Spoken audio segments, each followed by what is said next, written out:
안녕하세요. 시동생 시집살이로 스트레스가 이만저만이 아닌 30대 여성입니다. 이제 막말로 이판사판이다 싶으니 까놓고 얘기해 볼게요. 처음 남편과 만나게 된 건 친한 언니를 통해서였어요. 당시 저는 막 사회생활을 시작한 차였고, 남편은 저와는 같은 업계지만 다른 회사를 다니는 직장인이었죠. 분야가 같다 보니 첫 만남에서부터 대화가 잘 통했고, 이후로도 누가 먼저랄 것 없이 서로 연락을 주고받으며 관계를 발전시켜 나갔습니다. 하지만 처음부터 결혼을 전제로 한 만남은 아니었기에 2, 3년 동안은 딱히 결혼에 대해서 이야기를 나눠본 적은 없었네요. 그렇다고 언젠간 헤어질 건데 생각하며 만났던 것도 아니긴 하지만요.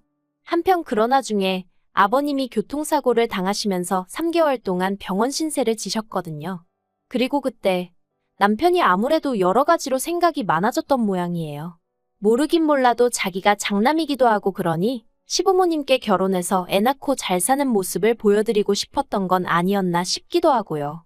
아무튼 그때를 기점으로 남편이 적극적으로 결혼 이야기를 꺼내기 시작했고, 한 명이 적극적으로 나오니까 이후로는 일이 착착 진행이 되대요. 하지만 상견례 자리에서 정말 꿈에도 생각 못한 이야기를 듣게 되었습니다.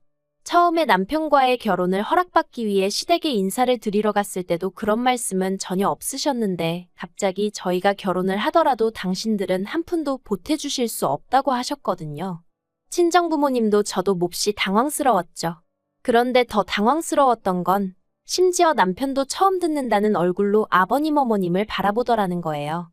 하지만 두 분 다 태연하게 아들 둘 키우느라 버는 족족이 써버려서 모아둔 돈도 없고 능력도 없다며, 저희 친정부모님더러 그래도 둘이 좋아 죽고 못 산다니 결혼을 안 시킬 순 없지 않느냐 하시는데, 시부모님의 뻔뻔한 태도에 정말 어이가 없었죠.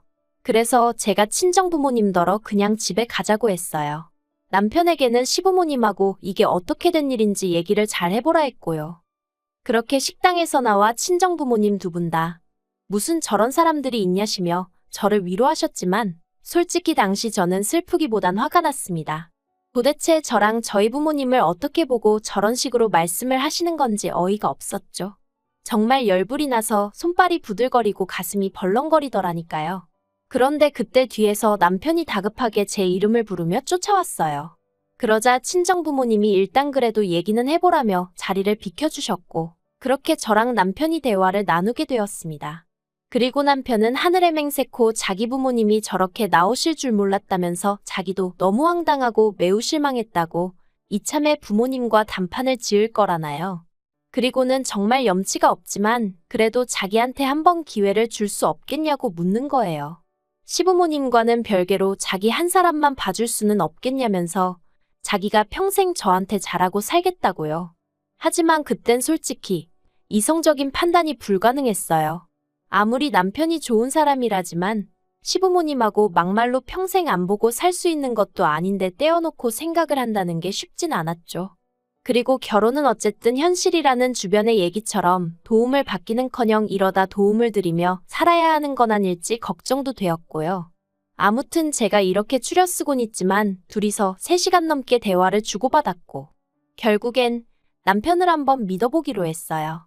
그래도 남편이 말하길 자기가 모아둔 돈이 1억 가까이 있다고 했고, 자기 나름대로 인생 계획이 있다면서 제 앞에서 읊어대는데, 생각이 깊다는 것도 느껴졌고, 그리고 연애하는 동안 지켜본 바로는 남편이 자기가 한 번 뱉은 말엔 책임을 질 줄 아는 사람이었거든요. 그래서 결국 제 마음을 따라가기로 한 거죠. 하지만 제 이런 결정을 친정부모님께 알리니 친정부모님은 영 탐탁치 않아 하시는 눈치셨어요. 남편과 이야기를 해보라는 건 잘 달래서 정리를 하라는 뜻이었다 하시며 곤혹스러워 하셨지요. 그리고 어려서부터 제가 내린 결정은 웬만하면 존중하고 믿어주시던 분들이셨지만 그때만큼은 저를 완곡히 말리시더라고요. 그래도 전 제 나름대로의 확신이 있었기에 고집을 꺾지 않았고, 결국 부모님이 다시 한번 저를 믿어주시면서 그렇게 저는 남편과 부부의 연을 맺게 되었습니다. 가진 게 없으니 배째라는 시부모님을 뒤로하고 친정부모님이 집을 해주셨고, 남편이 모아둔 돈으로 결혼식을 치르고 혼수를 채웠어요. 그리고 나니 돈이 좀 남아 이걸론 차를 살까 말까 하니까 친정아버지가 1,000만 원 주시면서 남편 차 사는데 보태라고 하셨죠. 예물 예단을 양쪽에서 다 생략하느라 저도 달리 받은 건 없었지만 남편한테 따로 해준 것도 없었거든요. 그러니 친정아버지께서 그게 내심 마음에 걸리셨던 모양이에요. 아무튼 남편이 저희 친정부모님이 그렇게까지 마음을 써주실 줄 몰랐다며 무척 감사해했어요.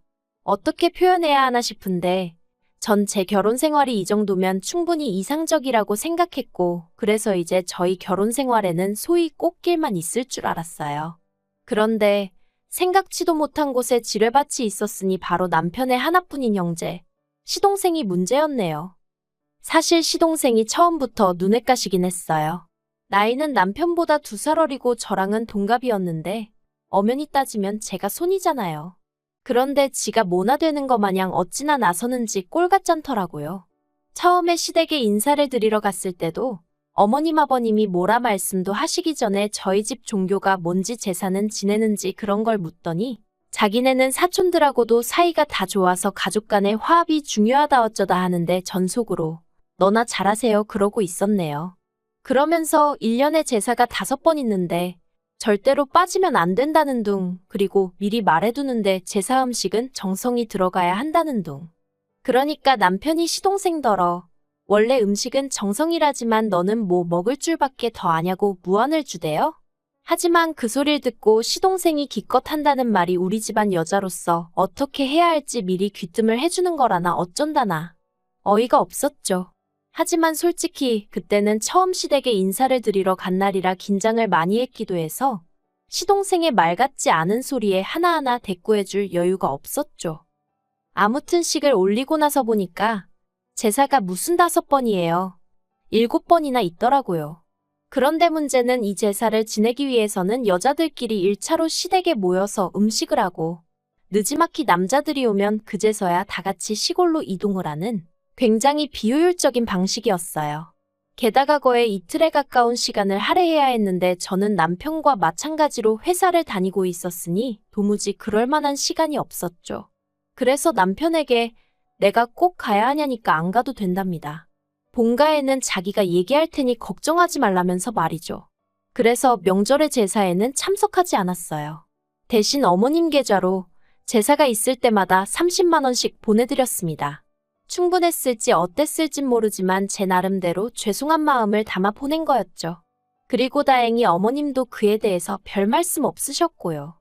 하지만 황당하게도 시동생이 또 나서더라고요.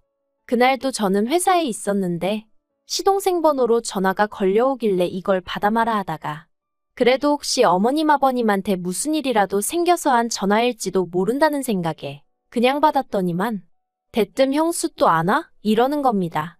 어이가 없어서 형수가 아니고 형수님이라고 불러주세요 했더니 지금 그런 것 따지자고 전화한 게 아니래요.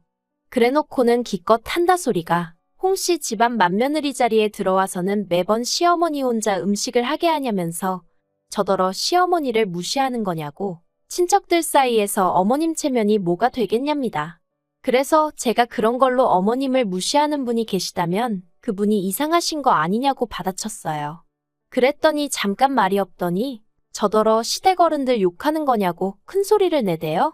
하지만 저도 시동생을 한두 번 겪는 것도 아니고 들은 채만 채하곤 아무튼 제가 바쁜 게 아니라 남편이 바쁘니까 못 가는 거라고 했어요. 만약에 누가 제사에 오니 안 오니 따지면 남편이 무조건 자기가 바빠서 못 간다고 하라고 했거든요. 근데 제 얘기를 듣더니 시동생이 한다는 소리가 그러면 형수만 와서 음식하고 가 그러는데 어이가 없어서 그렇게 어머님이 안타까우면 기훈 씨가 도와드려요 해버렸습니다. 참고로 원래는 저도 도련님하고 불러줬는데 말끝마다 형수 해대니까 짜증나서 저도 그냥 이름 부른 거예요. 아무튼 이후에도 시동생하곤 여러 차례 부딪혔고 그때마다 저도 받아친다고 받아쳤지만 그렇다고 스트레스를 안 받은 건 아니었죠. 그러다 2달 전이었어요. 어머님하고 통화를 하는데 지나가는 말처럼 얘기하시길 시댁 부엌에 자꾸 누수가 생겨서 이참에 리모델링을 할까 하신다더라고요. 그래서 그냥 그러시냐 하고 말았네요. 솔직히 어머님이 당신 집 리모델링 하신다는데 제가 딱히 할 말이 마땅치 않기도 했고요. 그런데 그 이야기가 있고 며칠 뒤에 아버님 생신이어서 시댁에 내려갔습니다. 말이 나왔으니 말인데 여기에 관해서도 할 말이 있는 게 원래는 시댁에 5시까지 내려가기로 되어 있었거든요. 시댁에는 차를 가진 사람이 없으니 저희가 시댁으로 먼저 가 시부모님과 시동생을 태우고 식당으로 이동할 생각으로요. 그런데 약속 이틀 전 시동생이 문자로 저한테 5시까지 오란다고 딱 5시까지 오지 말고 오전에 내려와서 미역국이라도 좀 끓이는 게 어떻겠냐대요. 어처구니가 없어서 그 문자 그대로 남편한테 보냈어요. 그리고 시동생한테는 아버님 생신인데 직접 끓이지 그러냐고 답장을 했죠. 그리고 이유는 말해 뭐 하겠어요. 남편도 시동생한테 전화로 욕을 퍼부었던 모양이에요. 니나 똑바로 하지 싸가지 없게 왜 형수한테 이래라 저래라 하느냐고요. 그리고는 한 번만 더 이따위로 굴면 가만 안 둔다고 했다는데 솔직히 남편이 시동생한테 그렇게 얘기를 한 게 처음이 아니었거든요. 그래서 이번에도 그냥 하는 소린 줄 알았네요. 아무튼 원래 계획대로 약속 당일 시댁에 도착하여 식당으로 이동을 했어요. 그리고 저희 아버님이 평소에도 식사하시면서 반주하시는 걸 좋아하시는데 그날은 당신 생일이었으니 더 기분이 좋으셨던 모양입니다. 아들들한테도 계속해서 술을 권하셨거든요. 그런데 저희 남편은 운전을 해야 한다며 술을 입에 대지 않았고 그래서 남편 대신 제가 조금 마셨어요. 그리고 어느덧 분위기가 무르익을 때쯤 어머님이 다시 리모델링 얘기를 꺼내시는 겁니다. 원래는 부엌만 하려고 했는데 인테리어 사무실에 가보니까 어차피 부엌만 해도 집이 엉망이 되는 건 똑같다면서 이참에 싹 다 고치고 새집같이 해놓고 살면 얼마나 좋겠냐 하더래요. 그래서 어머님도 따져보고 생각도 해보니까 또 이렇게 마음먹었을 때 하는 거지 싶으시더라며. 그러니까 결론은 집 내부를 전부 수리하셔야겠다고요. 그런데 저는 솔직히 그게 꼭 필요한가 싶었어요. 제가 알기로는 지은 지 8년인가 밖에 안 된 아파트라서 다 때려부실 필요는 없을 것 같았거든요. 하지만 말씀하시는 내내 어머님 표정이 상기되어 있었고 다른 사람들도 가만히 있는데 제가 따지고 들기가 좀 그렇잖아요. 그래서 그냥 잘 결정하셨다고만 했네요. 그런데 갑자기 어머님만 색이 확 어두워지면서 문제는 돈이랍니다. 인테리어 업자가 3천만 원을 부르더라는 거예요. 솔직히 저도 리모델링 그게 돈이 한두 푼 드는 게 아닐 텐데 하는 생각을 아닌 게 아니라 했었거든요. 하지만 통화하실 때 돈이 있고 없고 그런 말씀은 안 하셨으니 저도 크게 신경 쓰진 않았죠. 그런데 알고 보니 돈도 없으신 상황에서 계획만 세워두신 거였더라고요. 그리고 그때 시동생이 저희 부부더러 얼마나 보탤 거냐고 묻는 거예요. 무슨 귀신 씨나라 까먹는 소린가 싶어서 제가 시동생을 쳐다봤어요. 남편도 대번에 돈이 어딨냐며 정색을 했고요. 그러니까 이번엔 아버님이 너네가 결혼한 지가 얼만데 아직도 돈을 못 모았냐면서 살림을 어떻게 하는 거냐고 언성을 높이시는 거예요. 주변에 사람들도 많은데 민망하고 억울하고 짜증도 나고. 하지만 아버님은 계속해서 어떻게 돈을 하나도 못 모았냐며 그러지 말고 반만 보태라시는데 반이라고 해도 1,500이잖아요. 황당하다 못해 어이가 없어서 웃기더라니까요. 그래서 없다고 했어요. 남편도 저도 둘 다 그렇게 큰 돈은 없다고요. 그리고 그날 결국 분위기가 엉망이 돼서 집에 왔어요. 시댁으로 돌아가는 차 안에서 시동생이 뚫린 입이라고 자식이 돼서 그러는 거 아니라는 둥, 형이 변했다는 둥 헛소리를 찍찍해대니까 남편이 시동생더러 조용히 하라고 한마디 하대요. 그런데 황당하게도 어머님께서 당신은 아들 키워서 남 좋은 일 시켰다는 이해 못할 말씀을 하시는 거예요. 그래도 결과적으로 못해드린다고 했고 시부모님도 현실을 받아들이셨을 거라 믿었습니다. 그런데 이달 초 어머님이 결국엔 리모델링을 하기로 했다면서 소식을 전해오셨어요. 그리고는 덧붙이시기를 그래도 2~3주는 걸릴 것 같으니 저희 방 2개를 치워놓으랍니다. 전 처음에 제 귀를 의심했어요. 그게 무슨 말씀이시냐니까 아니 그럼 리모델링 하는 동안 당신들이 어디가 있겠냐면서 저희 집으로 올라오실 거라는 거예요. 그래서 안 된다고 했죠. 저나 남편이나 다 출근하고 나면 빈집인데 시부모님의 시동생까지 부담스럽고 어렵다고요. 당장 방을 비우기도 어렵고 여러 가지로 어렵다 죄송하다 몇 번이나 말씀을 드렸습니다. 그랬더니 아마 어머님과 제 통화를 아버님과 시동생도 듣고 있던 모양이에요. 아버님이 전화기 내놔라 어째라 난리가 났고 34평짜리에서 둘이 살면서 시부모도 못 오게 하냐 어쩌냐 싸가지가 있네 없네. 그래서 제가 회사라 통화 길게 못한다. 나중에 다시 남편하고 연락드리겠다 하고 일단 전화를 끊었습니다. 마음이 심란하여 도통 일이 손에 잡히질 않아 결국 평소보다 조금 일찍 퇴근을 했어요.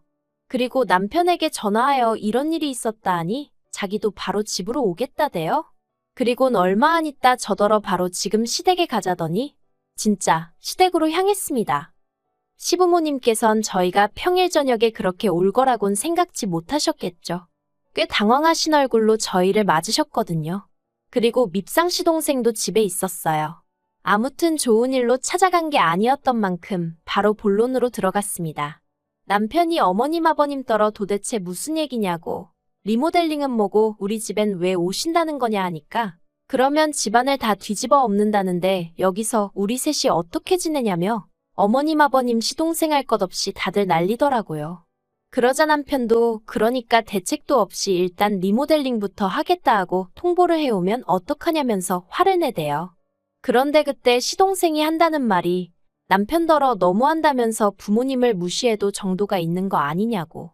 형수가 얼마나 무섭길래 그러냐며 막말로 형수가 시부모님 못 오시게 하고 그러면 형수를 두들겨 패서라도 정신머리를 고쳐놔야지. 어떻게 형수한테 휘둘리고 살 수가 있냐면서 남편더러 실망이다 그러는데 제가 방금 뭘 들은 건가 싶더라니까요. 그래서 제가 지금 진심으로 하는 얘기냐니까 시동생이 제가 지 마누라였음 벌써 뒤지게 맞았답니다.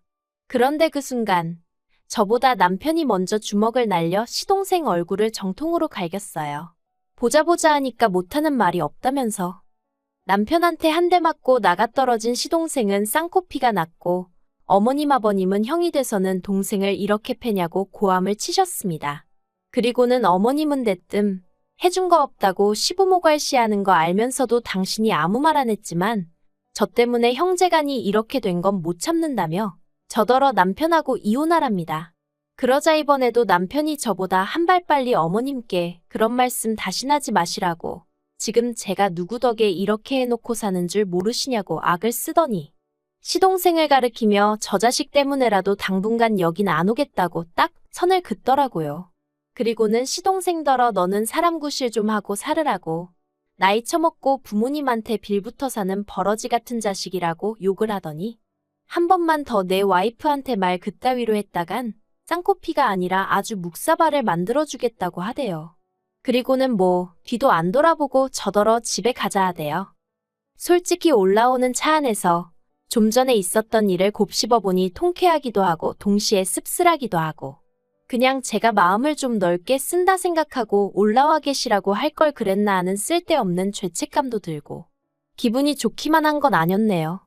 하지만 지금은 그래도 며칠 지나서 그런지 마음이 안정이 됐어요. 매사 제 마음 같을 수도 없는 거고 그러니 시간에 맡겨두렵니다. 이러다 언젠가 좋아질 수도 있고 이렇게 영영 먼 가족처럼 살게 될지도 모르죠. 하지만 전 그냥 저랑 남편만 생각하면서 살아야겠어요. 적어도 남편이 그때 그 약속처럼 계속해서 제 곁에서 저를 든든히 지켜주기만 한다면 적어도 두렵고 겁나는 일은 없을 것 같으니까요.